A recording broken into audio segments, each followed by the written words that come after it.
Hey guys, welcome back. Today we're going to do part one of ranking all of my eyeshadow palettes. We're going to do the first 25 today, and then in part two we're going to do the rest. In some of the rankings or some of the spots, I've actually included more than one eyeshadow palette. The reason for that is I find that the palettes I put together for one spot, they're either just too close for me to distinguish from one or another, as in putting them in different spots, and they really are very similar in terms of quality and how often I reach for them. So the criteria for this ranking has a couple of different factors. All of these rankings I find is pretty subjective, and that's okay. And that's why I binge watch eyeshadow palette or ranking videos in general, because I know one beauty enthusiast rankings is going to vary from another's. The criteria that I use is going to be on the quality of the eyeshadows, which includes pigmentation, how much fallout, do they last throughout the day, how easy they are to work with, and second, how often I grab for them.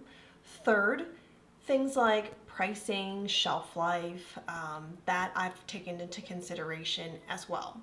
So let's get started on number 49 is 2 e.l.f. bite-size eyeshadow palettes.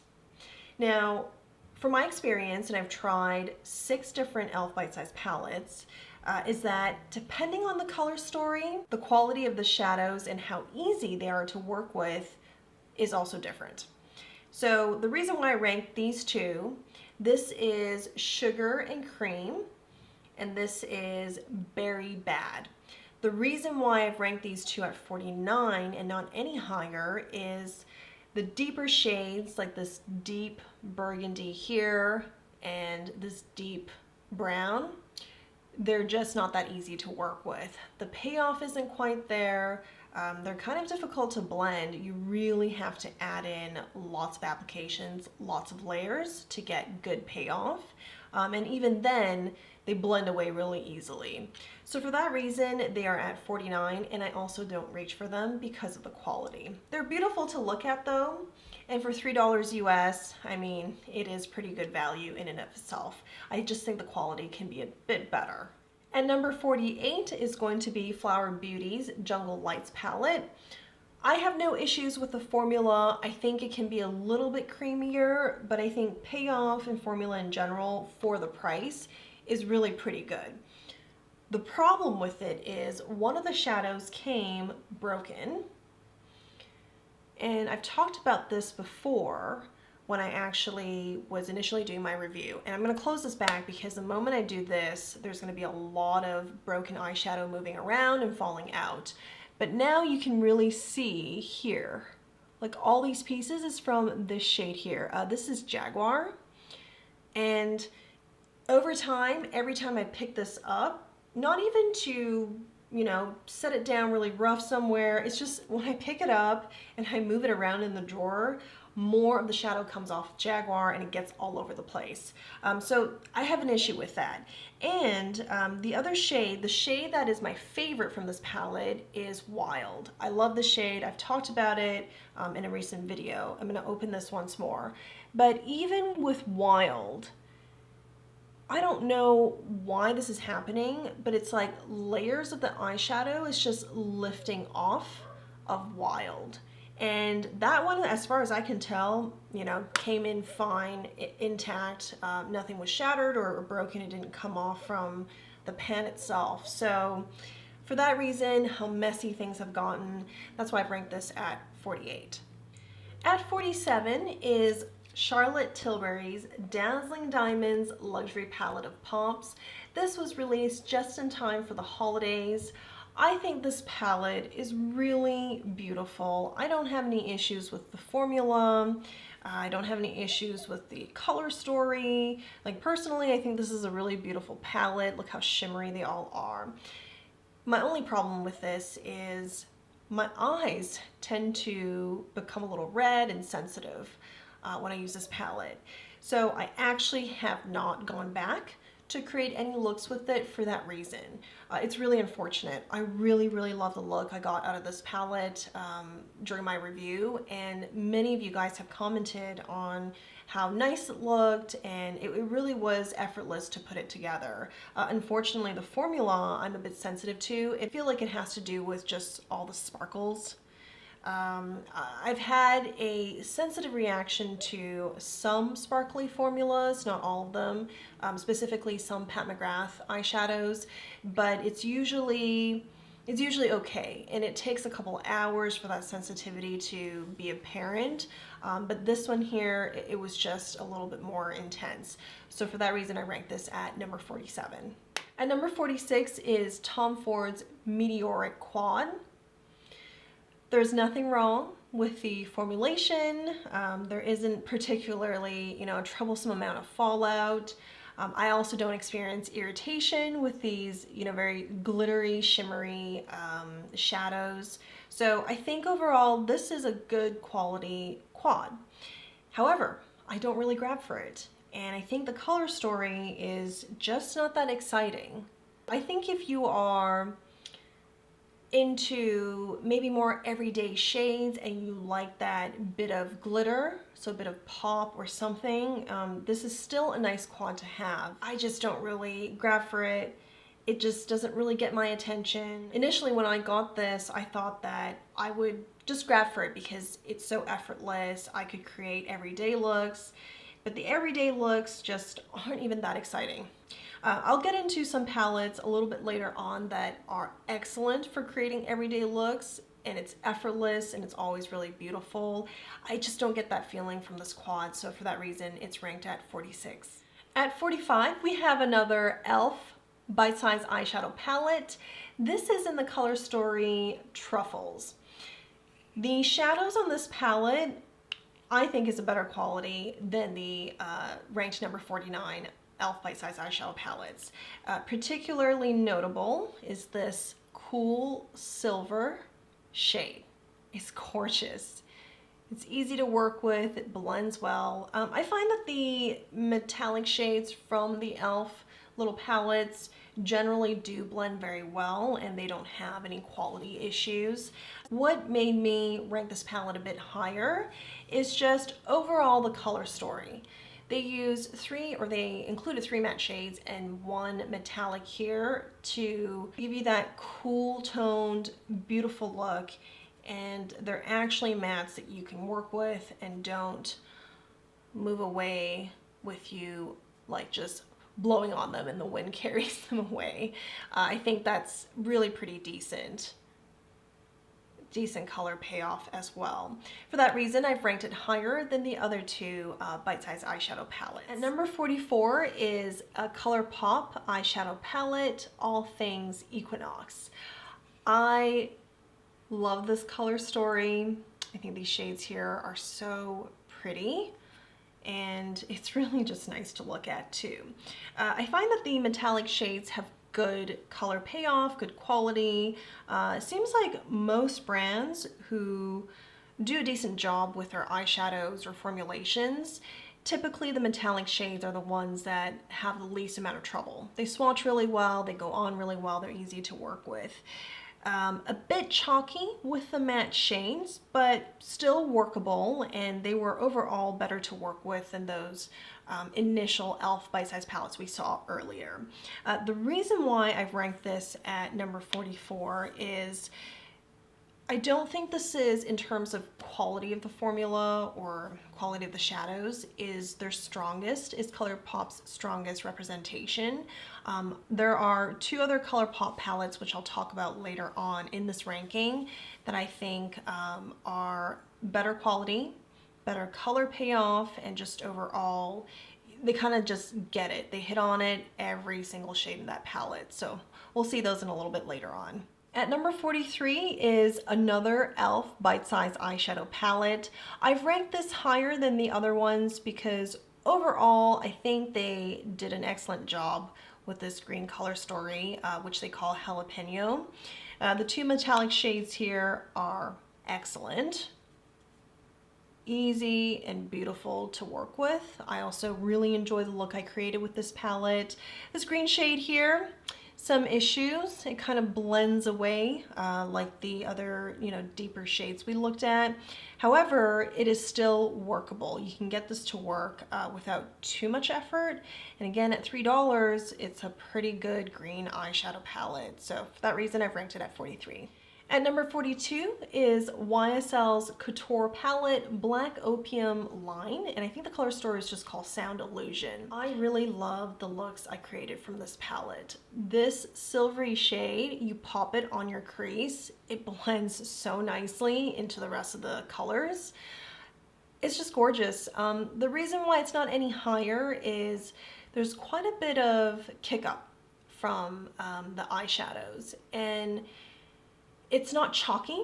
Like, the shades have good payoff, they're easy to blend, so it's not chalky, it's just a bit too powdery and it can get messy pretty quickly. If any brand in particular has really nailed it with their quints or quads, it's really Tom Ford, because minimal kick up compared to some other eyeshadow formulas we'll be looking at. So for that reason, because of the kick up, I've ranked it a little bit lower than I otherwise would. At number 41 is Viseart's 04 Dark Mattes palette. These are their professional set of palettes, and you're really meant to use these shades, mix and match, or use these shades along with other eyeshadows to get you just that right shade you need. I enjoy all of their professional palettes. I have 3 of them. And the reason why this is not ranked any higher is I just don't grab for it. I love this orange shade here. But I just don't grab for it.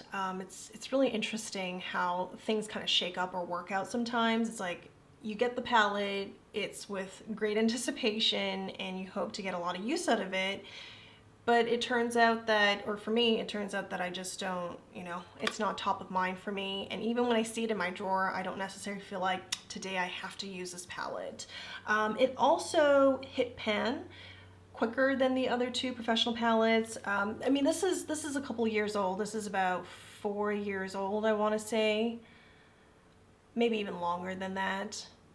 Yeah, and it hit pan faster, quicker than the other 2. Like, this shade here is pretty difficult. Like, I think the shade here is not good to use anymore. When I go in to swatch it, it just kind of all flakes off. Like, a lot of the pigment flakes off. Yeah, so for that reason, I've ranked it at 41. At number 40 is Pat McGrath's Deluxe Quad. This is in the Color Story Interstellar Icon, and I think it's really beautiful. I don't think it's the more popular of the 3 color stories that were released at the same time. This was from last fall, but this was the one that really grabbed my attention. I think because of this deep plum shade. This kind of grungy color here, gunmetal-like, and of course a pop of blue. I'm always like, oh, blue, I like that. I like the look that I created from it. I don't have any issues with the quality. I just don't grab for it. And I really, really do prefer the quads she released in 2019. You guys will see them in probably part 2 of this video, but yeah, I really prefer those quads. I feel like if she's going to release more quads, we would be more excited if there was one special shade in those quads, or something. I don't mind that she went into a different directions with these, but I think when I put the 2 side by side, I really prefer the ones from 2019. At number 39, we have Pat McGrath's Celestial Divinity Mega Palette, or is it Mega Mothership? Mega Mothership Celestial Divinity. I do like this palette because there's so many shades all together. And that, I really don't mind this packaging. It's not her deluxe packaging. I don't know that I want a mega palette in a deluxe, like, lacquered packaging. That would be really, really heavy. Like this, there's still hopes that you can take it to travel if you wanted to. So I don't mind the packaging. It really lowered the price point of this palette. Her regular, you know, Mothership palettes are $125. This was, if I remember correctly, $78. Now, it does not contain any of the special shades, which we all, you know, anybody who enjoys Pat McGrath eyeshadows, we'll talk about that very quickly, her special shades. There are none in here, so that's also another reason why you're able to get this at a lower price point, but I'm not mad, you know, I'm not too upset about, I love these colors. I like purple, and there's a lot of it.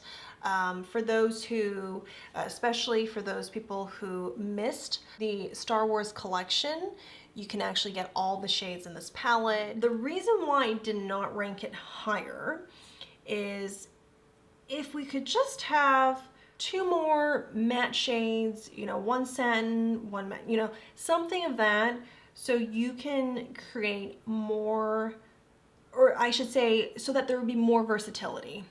You can certainly create multiple complete looks from it, but if there was a few more matte shades, there would be more versatility. Because when you look at, you want to use a matte shade to kind of support or build your looks off of, there are not that many options. There's this, this is a really beautiful shade here, this kind of pinky lavender, this deeper purpley shade here, maybe a little fuchsia, and this kind of burgundy shade. Really beautiful, but if you use any of these matte shades to anchor your look, you're not going to get that many different looks. So if there was like a more brown or orangey matte shade, and then, you know, maybe one more that's more towards beige or even green, I think you can get more out of this palette. So for that reason, I didn't rank it any higher. At number 38 is an e.l.f. bite-size eyeshadow palette. This is in the Color Story Pumpkin Pie. I love this palette. If there was only one e.l.f. palette from this bite-size line, this would be the one. This is a palette where you can get warm, neutral looks effortlessly. I cannot believe it, the look that I got from it. I felt like I was using a Viseart palette or a Natasha Denona palette, or, you know, Natasha Denona formulas, Viseart formula. This is excellent. It would be higher on the list if the matte shades were even better in quality. So I say it's like using Natasha Denona and Viseart, but is it the same? It's not. The matte shades are not of the same quality, but they're really pretty good. Again, considering it's $3 US, I think everybody should have this palette in their collection. I mean, if this speaks to you, it's your color story, and this kind of tone looks good on your skin, you're gonna like this palette. At number 37 is Dior's Quint. These are the Quints with their new formula, and this is in the Color Story Denim. I enjoy creating looks with this palette. I like the blue. I like this kind of aquamarine-like blue here. The reason why I didn't rank it any higher is you see this beigey shade here and all these blues and greens surrounding it. You're gonna get those shades right into the middle, and it's pretty challenging actually to get a clean swatch or a clean swipe of the shade to use as a brow highlight or around the corners. Now, is it that noticeable, or does it even matter that much at the end of the day? Probably not. It's nothing really to stress over, but I just wish that that wasn't an issue at all. There are, like, I just think about Tom Ford quads. I think about other quads or quints. It's really not like you don't even think about it, but they put the lightest shade right in the center. It looks good visually, but it's just, maybe it lacks some practicality to it. Also, people may not realize initially that it's not necessary to use all the shades to create a look. Actually, it's probably best you don't do that, because some of these shades, as you blend them together or you layer them together, they start looking the same, and you get just one thing. Like, it's not really, it's an eyeshadow look, but it's just like one shade of kind of bluish green. So it's something you need to be aware of. I think there's a smidge of lack of versatility here for this palette, and that's why I didn't rank it any higher. I do enjoy the formula though, and I think it's really pretty to look at. I do think the shades by themselves are really pretty, and you can get good looks. You just need to be aware of which shades to pick and to not pick all of them. So at number 36 is Natasha Denona's Nude palette.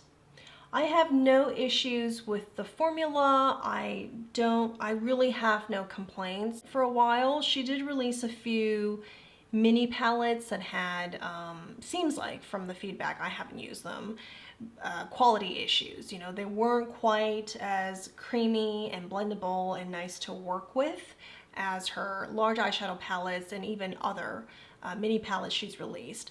No issues with this. In fact, I think a lot of people like this palette because it's neutral, it's a warm neutral palette, it's easy to use and create looks.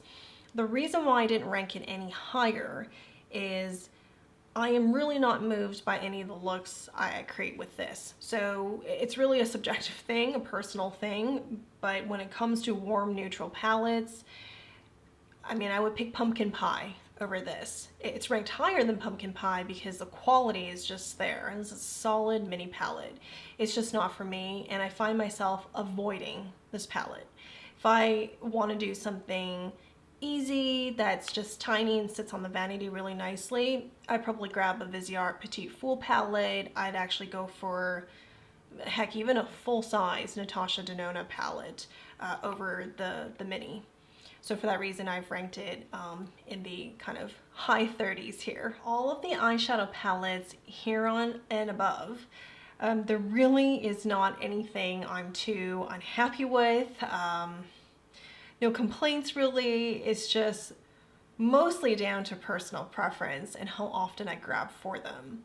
So if you really like these eyeshadow palettes and they're ranked number 1 on your list or a top 10, please keep that in mind. It's just very subjective and personal. Even the palettes that I talked about before, if those were your favorites, I totally see why that is. So I think the nice thing about this ranking video, or the fun thing for me to go into, is I don't really hate any of the palettes. You know, there isn't anything I'm like, oh, I can't wait to get rid of this. Really, none of them. I mean, if nothing else, like even the 2 bite-sized e.l.f. palettes at number 49, they're really nice to look at. You just kind of sit them, stack all the e.l.f. palettes together. They're in my drawer stacked together. I'm like, these are really pretty to look at. So if nothing else, they're beautiful to look at. But many of them are so much more than that, and so I just wanted to leave that note here. But if my ranking differs from yours, that's all good. Let me know below what your preferences are. At number 36 is 2 Petit full palettes by Viseart. This is Framboise and this is Chocolat. These 2 palettes, really pretty. It's all down to personal preference. I love this pink metallic shade. And the look I created from it is just so sweet. It's just like, you know, what a fairy tale princess might wear. It's just like that pink, and it's so sweet. So I really enjoyed it. I had worn like a mauve, pink leaning, like mauve dress in that video, and it just kind of went together so nicely. It does remind me of a princess palette color story. Chocolat, also really pretty. Again, none of them have any quality issues. The shades are easy to work with, easy to blend. The matte shades are really nice. The metallic shades are just fantastic. Chocolat has a very strong orange undertone. I mean, this is like pretty much like a brown orange metallic shade. This matte shade here has a orange undertone, same with this. So chocolate, you just think it's more brown, but it's actually, everything here is more orange. So it really is down to preference. Because with the Petit Fool line, there were 4 palettes released at the same time.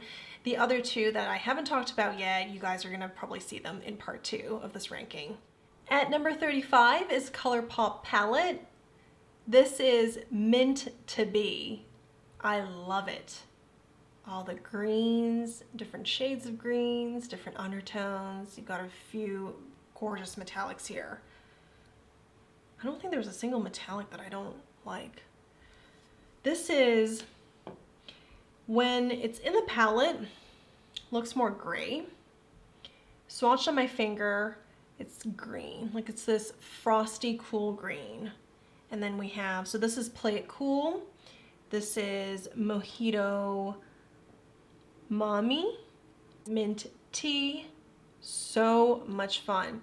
I will say these metallics and even some of the matte green shades, once you start putting them all together, they do blend into each other.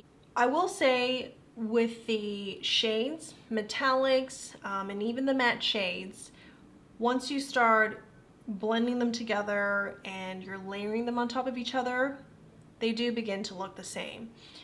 So I'm sure this palette, or I'm sure the thinking behind creating this palette is that, you know, you don't go and use all the shades. You don't have to, and I don't think you're meant to. You can.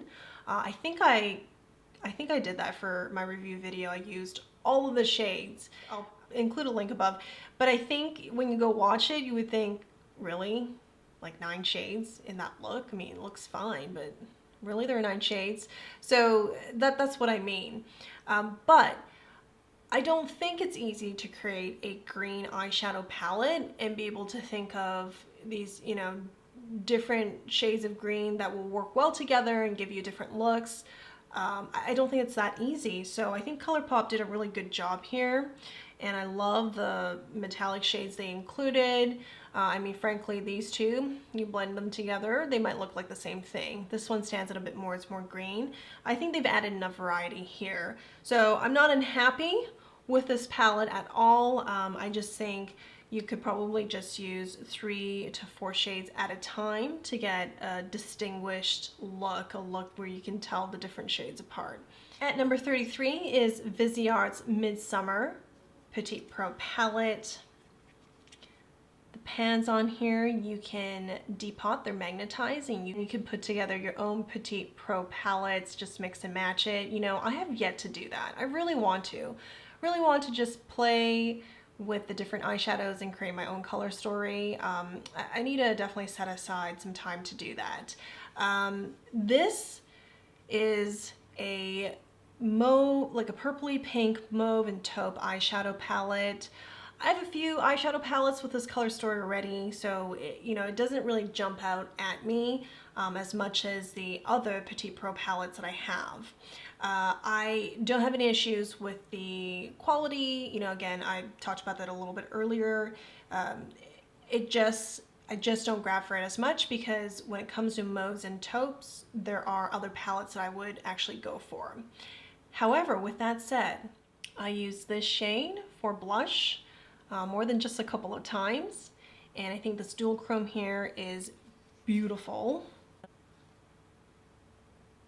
Gorgeous. And then, you know, this light metallic here, I know brow bone highlight and whatnot, but Viseart has really beautiful metallic shades.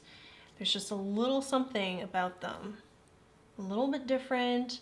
This shade here has a bit of a sparkle to it and just makes it a little bit different than any other shade that has a similar color to it. So if I didn't have as many similar color stories as this palette, this would definitely be ranked higher. But because I do, I just don't grab for it as often. At number 32 is the Dior Golden Nights Quint Collection. This is one of the two. This is Golden Snow. I love these two quints. If you saw my cool tone palette ranking, I've ranked these extremely high. The reason why I separated Golden Snow from Black Night, the other quint, is I think you can see I even kept the plastic on here. This fell out at some point. It was quite disappointing.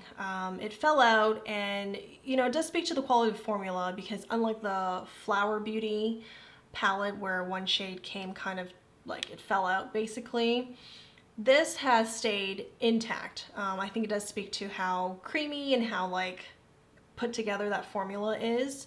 but it's kind of disappointing. And you know, I did reach out to customer service about this and they did help me, but it took a lot of back and forth communication and waiting for me to actually eventually get a resolution. I'm pretty certain had I ordered this from Selfridges, another retailer, rather than Dior.com, I don't think I would have went through the same debacle. So for that reason, you know, kind of just leaves a little bit of a negativity, like association with the palette. The color story I like, the formula I like, but it's just unfortunately the customer service, you know, there was just some obvious hiccups there. So for that reason, I separated from Black Knight and ranked this lower. And number 32 is Suku's 2020 Holiday Eyeshadow Palette. This is my first Suku eyeshadow palette. I was extremely excited to order this and wait for it to come in the mail. The standout shades for me is actually the two matte shades. They have this satin finish, so it's not like a flat matte. There's a bit of a satin finish, and I think it's just really beautiful. I don't have too many satin mattes in my collection. I think they're beautiful. The formulation of these shadows overall are definitely on the softer side. Not because of quality, I think it's just the style that Suku has. It's on the lighter side in terms of pigmentation. But it doesn't make the shadows any less pleasant to work with. They're still very easy to work with. It does give off this kind of effortlessness to it and this wash of color that's ever so light and just doesn't look like you've tried, but you've got, you know, really a beautiful look from it. So I prefer eyeshadows with more color payoff because I can always go light-handed. If an eyeshadow has light color payoff to begin with, it's a little bit more work to build it up. But there is nothing wrong with this palette. In fact, I think it's great for people who prefer lighter looks. They want their pop of color, their pops of color, and would like different textures to play with. Wanting lighter makeup doesn't mean boring makeup, and I think this is a fantastic representation of that. For that reason, I've ranked it in the high 30s.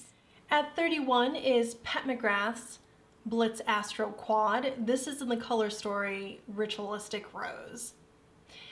This quad was released in 2019. It was what I was referring to earlier when we were talking about the Interstellar Icon Quad, also by Pat McGrath. And I love these because these are all special formulas. You can actually create a look with these four shadows, even though there's no matte, there's no satin metallic, it's just all shiny, glittery, shimmery, but you can still create a look with it. I think these are great lid toppers. Look at that glitter. It's the shade right here. It's just so beautiful. You know, you can use it to top any eyeshadow look, add a little bit of pink and purple to it. This you can actually really pack on and blend out and use it kind of as like the shade to anchor your look. So it just really stands out. When you open it and you look at it, wow, it just really stands out. The impact it has with that, the visual, is just different. It's different from all the quads from this year. So I've ranked it pretty high for that reason. All right, we're almost there, just a couple more, and then we would be ending part 1. At number 30 is Makeup by Mario. This is his Master Metallics palette. I've ranked this pretty high, even though it's not something, you know, when I look at it, generates a lot of excitement. This is what I consider your metallics basics, or your quintessential metallics palette. If you're looking for a metallic shade to build a look from, you're probably going to find one from this palette. I also love the packaging. I know that from feedback or from what I've heard others say, it just doesn't really inspire excitement, but it's really functional. It's sturdy, it's smooth, nice to hold, and easy to open. Just has this magnetic closure. The other palettes that I'd opened, some of them you have to click it, you know, it just feels really nice to the touch. And every time I hold it, I feel that way. So I thought this was worth mentioning. That plus, well, all of that plus the formulation. I don't have any metallic eyeshadows that are like these ones. The formula is creamy and it has good color payoff, but it's not quite, you don't end up swatching too much in the first go. Not that that's a positive or negative thing, it's just different. And it does, or might take 1 or 2 more applications to build up the intensity that you may get from like a Natasha Denona palette, but it does have really good stain power. Like once it goes on your lid, very workable, you blend it in and it stays put. I'm not even sure you need eye primer. You know, eye primer is gonna help. I still put eye primer on before I put on eyeshadow, but it just has this like stain power, both in pigmentation and also just the longevity of these colors. They don't move around. So if you have oily lids, this might be a really, really great metallics palette for you. Also, it has a lot of basics. Now, they're all metallic in finish, but some of them have more of a glittery finish than others. So this shade here, this gold shade that's on my finger, this pink shade, a bit more glittery, as well as this blue and this lighter, you know, beigey shade here. Yeah. As for texture, some of the shades are more glittery than others. So I have this gold here that I swatched, and then I already had this on my finger, but this pink too is a little bit more glittery. This kind of teal color here. You get some variety, so it's not just metallics and that's it. There are some glittery shades, some you can use as a topper after you've built a look with these metallics. And I really actually like this palette a lot. At number 28, we have Natasha Denona's Gold Palette. Let's take a moment and admire all the golds. I love this palette because it's exactly as its namesake. Gold, you get a lot of gold, and in different textures.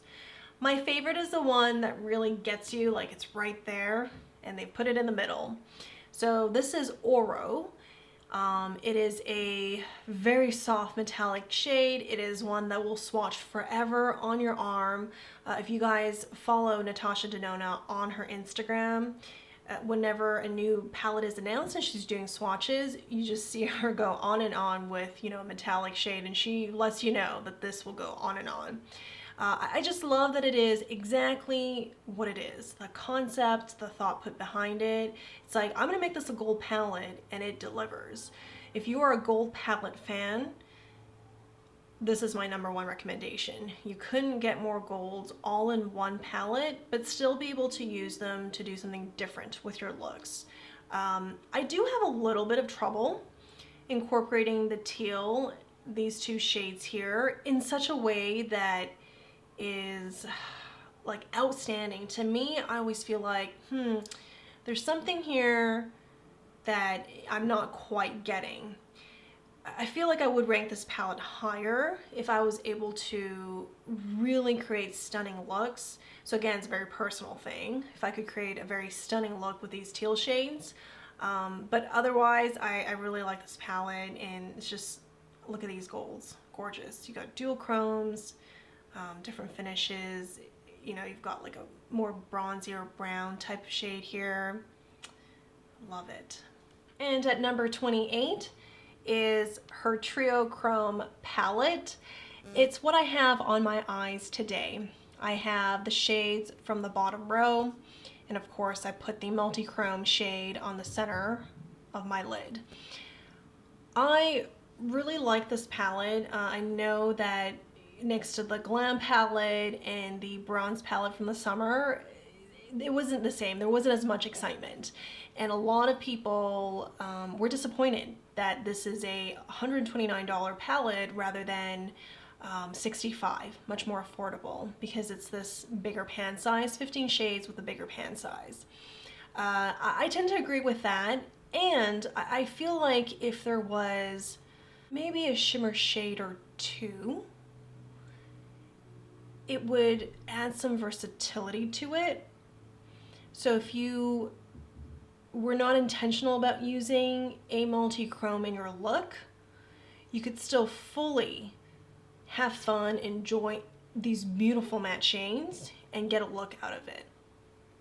The way that it stands right now, the concept is each row gives you a look, and they even tell you this is the most appropriate multi-chrome with these mattes. It's a little bit restricting, I think.